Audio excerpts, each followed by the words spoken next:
Okey, ada 4 situasi dalam kes berambiguity. Okey, cikgu tunjukkan situasi yang pertama. Okey, sila rujuk di dalam buku modul kita. Okey, soalan yang kedua dahulu. Okey, cikgu nak tunjukkan soalan yang kedua dulu. Okey, suatu segitiga PRQ.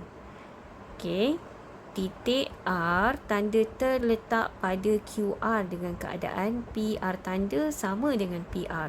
So, lakarkan segitiga PR tanda Q. Okey, so langkah-langkahnya, okey, kita baca satu baris, kemudian kita terus buatlah ikut je langkah dia. Okey, titik R ni berada pada garis QR. Maksudnya titik R yang baru, R tanda kat sini berada di antara situlah. Okey. Okey, keadaan dia ataupun syaratnya PR tanda mesti sama dengan PR. So, kita rujuk saja dekat sini. Cuba kita tengok huruf yang berulang ialah P. Okey, huruf yang berulang ialah P. Okey, so sekarang kita pilih P sebagai pusat. Okey, ataupun kita ambil P ni suatu titik yang kita tak boleh gerakkan dia. Okey, so sekarang ni kita kena gerakkan garis PR.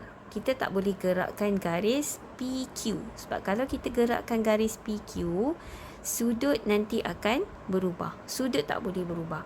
Jadi kita gerakkan PR. Okey, cara kita gerakkan PR. Okey, kalau kamu guna jangka lukis, kamu boleh ambil jarak PR, kemudian kamu buat lengkuk pada garis RQ. So, kamu akan dapati dia akan bersilang dekat anggaran sahaja, lebih kurang dekat sini. Okey, so okey, dia macam ni lah Okey, so kita akan dapati R tanda ataupun R yang baru kita berada di situ. Kemudian kita gariskan P ke R tanda. Okey, P ke R tanda. So, sekarang kita akan dapati PR dengan PR tanda kita ni, jarak dia adalah sama. Okey, so segitiga kita yang baharu, PR tanda Q. So, yang inilah P, R tanda Q. So, itu adalah segitiga kita yang baharu. Kita lukis dekat gambar rajah yang asal sahaja. Tak perlu lukis dekat tempat yang lain. Okey, seterusnya kita tengok soalan nombor 1. Okey. Okey, QR dipanjangkan ke QR tanda dengan keadaan PR sama dengan PR tanda. Lakarkan segitiga PQR. Okey. PQR tanda sebenarnya. Okey. Okey, daripada arahan yang diberi dekat sini, kita perlu panjangkan garis QR. So, kita panjangkan garis QR. Kita panjangkan. Okey, so bermakna R tanda kita berada di luar segitiga yang asal. So, syarat kita adalah PR mesti sama dengan PR tanda. So, sama macam tadi, kita tengok yang sama iaitu P. Maksudnya, okey, P kita ni tidak boleh bergerak. Okey. Okey, kita kena gerakkan garis PR. Garis PR. Garis PQ tak boleh bergerak. Okey, sebab kalau kita gerakkan PQ, kita akan ubah sudut 30 darjah tu. Okey, so kita nak gerakkan garis PR. So, P yang kita tandakan ini, kalau kita guna jangka lukis, kita cucuk pada P. Okey, kemudian kita buat lengkuk. Okey, kita buat lengkuk. Ambil jarak PR dulu. Kita buat lengkuk. So, anggaran lebih kurang dekat sini. So, tandakan ini sebagai R tanda. Maksudnya, daripada R ini, kamu gerakkan jadi R tanda dekat situ. So, kalau kita sambungkan, okey, sebenarnya jarak PR dengan PR tanda adalah sama. Okey, macam tu. So, segitiga kita yang baru adalah P, Q dan R tanda. Okey. Okey, tulis jawapan macam ni saja dekat gambar rajah yang sama.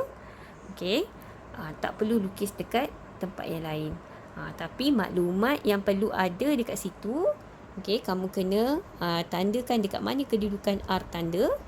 Kemudian kamu kena beritahu jarak PR dengan jarak PR tanda ni mestilah sama dengan letakkan tanda macam ni saja. Okey, sama ada kamu nak buat 2 palang ataupun 1 palang. Macam tu saja. Okey, seterusnya. Okey, untuk soalan yang ketiga. Okey, lakarkan satu segitiga C tanda, B tanda, D tanda yang berlainan bentuk dengan segitiga CBD. Okey, soalan ni dia berlainan daripada soalan nombor 1 dengan nombor 2. Okey, kalau soalan nombor 1 nombor 2 tadi dia ada syarat kan? Okey, kemudian diberitahu dipanjangkan, okey, ataupun masih lagi berada dalam segitiga. Tapi sekarang ni dia tak ada. Okey, so untuk soalan macam ni, okey, kita kena lihatlah keadaannya. So disebabkan soalan dia nak merujuk kepada segitiga CBD, so kita fokus dekat segitiga CBD sajalah. Okey, CBD yang ni. Okey, so sekarang ni kalau ikutkan kita nak membina segitiga yang lain. Okey, kita boleh buat macam tadilah, sama ada garisan tu berada di luar ataupun di dalam. Okey, tapi sebaiknya kita buat segitiga yang berada di dalam lah. Kita jangan jangan letakkan segitiga tu dia keluar daripada segitiga yang dah diberi. Okey, so kalau situasi dekat sini, okey, kita kena bijaklah memilih kan. Okey, yang mana yang kita nak gerakkan? Garisan yang mana yang kita nak gerakkan? Okey, kalau kita nak gerakkan garisan BD, okey, kalau kita nak gerakkan garisan BD, okey, kita nak silangkan dekat mana? Okey, kalau nak silangkan dekat sini, dia dah keluar kan? Ataupun kita nak pilih garisan BC. Garisan BC. Kalau kita nak gerakkan garisan BC ni, okey, garisan BC ni, so kita akan gerakkan dia akan berada di sinilah. Okey, so C tanda akan berada di sini. Okey. So sekarang ni segitiga kita yang baru yang mana? Okey, so B dekat sini, C tanda kita kat sini, D kat sini. So dia tidak membentuk segitiga pun. Okey, dia tak membentuk segitiga. Jadi tak boleh lah garis BC kita tak boleh pilih kan? Okey. So cikgu padamnya ni. Okey. Okey, katakan kita nak gerakkan garis CD. Okey, garisan ni kita nak gerakkan dia. Okey, so kita akan ambil satu jangka lukis ataupun kita just lakarkan saja dekat sini. Okey, kalau kita tak nak titik C yang bergerak, kita tak nak titik C yang bergerak, maksudnya D ni kita perlu pindahkan. Okey. So D tanda kita akan berada di sini. Okey. D tanda kita akan berada di situ. Jadi kita sambungkanlah C ke D tanda. Okey, so sekarang ni dapat tak membentuk segitiga? C, B, D tanda. Okey, C, B dan D tanda. So dapat bentuk segitiga yang baharu. Okey, yang ni kena tunjukkanlah jarak dia sama. Okey. Seterusnya bentuk yang keempat.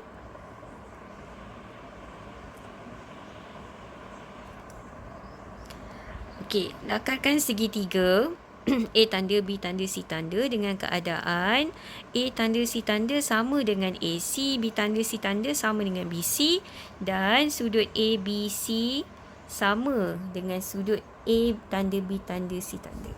Okey, untuk soalan macam ni, okey, dia melibatkan sudut. Okey, kita kena rujuk yang sudut dulu. Okey, sudut dekat sini ABC. Okay, ABC adalah sudut pada 50 darjah ni. Okay. So, kat sini kita tak boleh ubah. Tak boleh gerakkan. Okay, tak boleh ubah sudut tu. 50 kena tetap 50. Bermaksud garis CB dengan garis AB ni, kita tak boleh gerakkan dia. Okay, hanya kita boleh gerakkan adalah garis AC saja. Okay, kemudian. Okay. Kita tengok pula maklumat yang seterusnya. Tapi maklumat ni berada di atas kan. AC tanda ni dengan BC tanda ni. Okey, kita tengok huruf yang berulang. Huruf yang berulang ni kalau ikutkan dekat sini. Okey. C dengan C. Okey. C kat sini ada. C dekat sini ada. Ni C tanda. Yang ni C tanda. Tapi di antara pas yang ini dengan yang ini, okey, antara ini dengan yang ni, A dengan B dia dikira tidak berulang lah. Okey, sebab sini hanya A sahaja, yang sini hanya B sahaja.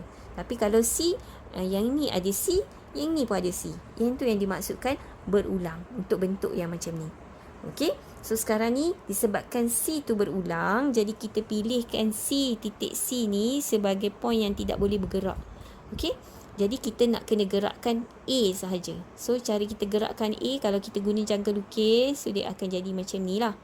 Okey, ambil jarak C ke A, so kamu buat lengkok, so dia akan berada dekat sini. A tanda tu akan berada dekat sini. So kita just sambungkan dan kita tunjukkan jarak CA dengan CA tanda tu sama.